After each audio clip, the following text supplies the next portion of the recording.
there's a sacrificial element in maturation, right? You have to sacrifice the pluripotentiality of childhood for the actuality of a frame. And the question is, well, why would you do that? Well, one reason is it happens to you whether you do it or not. You can either choose your damn limitation, or you can let it take you unaware when you're 30, or even worse when you're 40. And then that is not a happy day. And I see people like this, and I think it's more and more common in our culture because people can put off maturity without suffering an immediate penalty. But all that happens is the penalty accrues, and then when it finally hits, it just wallops you, because when you're 25, you can be an idiot. It's no problem. Even when you're out in a job search, it's like, well, you don't have any experience and you're kind of clueless. It's, yeah, you're young, it's no problem. That's what young people are like, but they're full of potential. Okay, well, now you're the same person at 30. It's like people aren't so thrilled about you at that point. It's like, what the hell have you been doing for the last 10 years? Well, I'm just as clueless as I was when I was 22. It's, yeah, but you're not 22. You're an old infant, right? And that's an ugly thing, an old infant. So part of the reason you choose your damn sacrifice, because the sacrifice is inevitable, but at least you get to choose it. And then there's something that's even more complex than that in some sense, is that the problem with being a child is that all you are is potential, and it's really low resolution. You could be anything, but you're not anything. So then you go and you adopt an apprenticeship, roughly speaking, and then at least you become something. And when you're something, that makes the world open up to you again. Like if you're a really good plumber, then you end up being far more than a plumber, right? You end up being a good employer. Not that plumbers, I'm not putting plumbers down. It's like more power to plumbers. They've saved more lives than doctors. So, hygiene, right? So, if you're a really good plumber, well then you have some employees, you run a business, you train some other people, you enlarge their lives, you're kind of a pillar of the community, you have your family. Once you pass through that narrow training period, which narrows you and constricts you and develops you at the same time, then you can come out the other end with a bunch of new possibility at hand.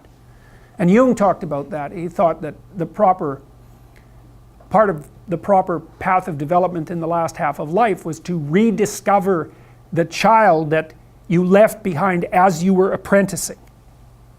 And so then you get to be something and regain that potential at the same time. Very, very smart. Well, he was very, very smart. So that's very wise thing to know. So, yep. Sacrifice. And we'll talk more about that too. You get to pick your damn sacrifice. That's all. You don't get to not make one. So you're sacrificial whether you want to be or not. That's a good thing to know as well. So even though it's rather, it's a rough thing to figure out. You can go to university to not be something instead of going to university to be something. And it's Pleasure Island. And the price you pay for it, especially in the US, is debt. And you're enticed into it because the administrators can pick your pocket. So they rob your future self while allowing you to pretend that you have an identity, right? Very nasty. And you can't declare bankruptcy with your student loans in the US. It's indentured servitude. And it's precisely Pleasure Island. It's exactly that. And so tuition fees have shot way out of control. And part of the reason that universities don't make more demands on their students and let them get away with all the things they let them get away with is because they're basically, why the hell would you chase them out? They're $100,000 or more. So they can do whatever they want as long as you get to sell them to the salt mines. Right.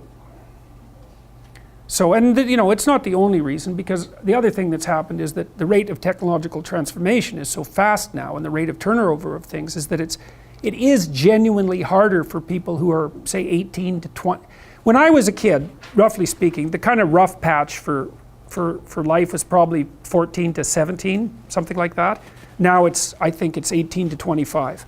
Something like that. And I think the reason for that is that all the jobs that the bloody hippies complained about being doomed to in the 1960s have now disappeared. Their problem was, oh my God, I'm going to go have to work for a corporation and get a salary for the rest of my life.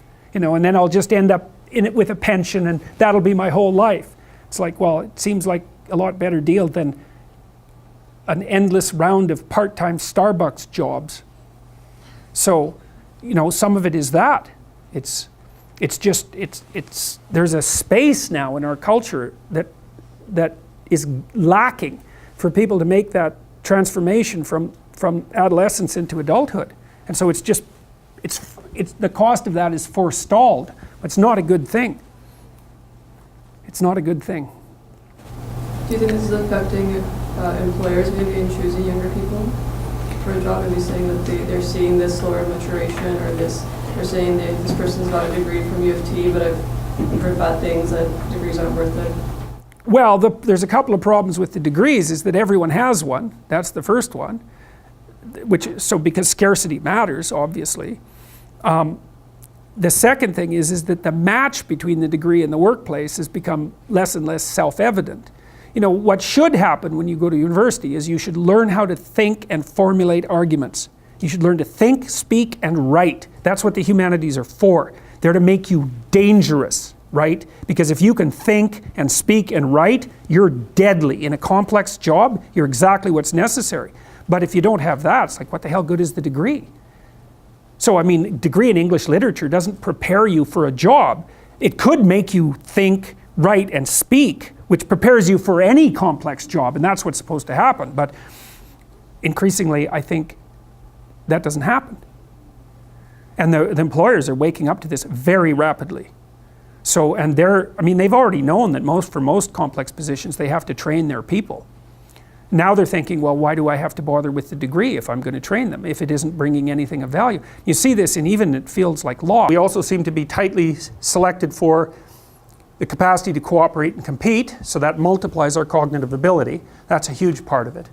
And then we also seem to have constructed ourselves, so to speak, through sexual choice into these general purpose problem-solving creatures. And so we've internalized some of the Darwinian process. So you think, well, most animals will produce variants of themselves physically, and then most of those variants die. But human beings have built a mechanism, let's say, that's like a game engine. I think that's a really good, you know how there are game engines now that people have devised, they're computational devices, and you can take a game engine and you can generate games with it, like computer games. So the game engine is a mechanism for producing games. Well, that's what our brains are like. Our brains are game engines for producing games. And so what happens is that when you think, you produce an avatar of yourself, you produce a fictional world that avatar inhabits, and maybe you produce multiple fictional worlds and multiple avatars. That's the you that could be tomorrow, which is what you're doing when you're planning. And you walk the avatar through its potential routes, and those that look good you keep, and those that don't look good you kill. And so then you can embody the ideas that you keep and act those out, and hopefully the idea is that when you embody them, you're successful and you don't get killed. And so we've also when we've been selecting each other for cognitive prowess, we've been selecting ourselves for the ability to generate avatars out of ourselves and kill them instead of dying. It's unbelievably brilliant. And that's really akin to the human discovery of the future, right? The future is a place where variants of you could exist. It's something like that. And other animals don't seem to be able to do that. So we're very sneaky, and well, so far it doesn't seem to be working too badly, although we haven't been around for very long, right? I mean, human beings of our particular subspecies, about 150,000 years, something like that, which is, from an evolutionary time frame, it's nothing, you know. It's 2,080-year-old men. It's not very long.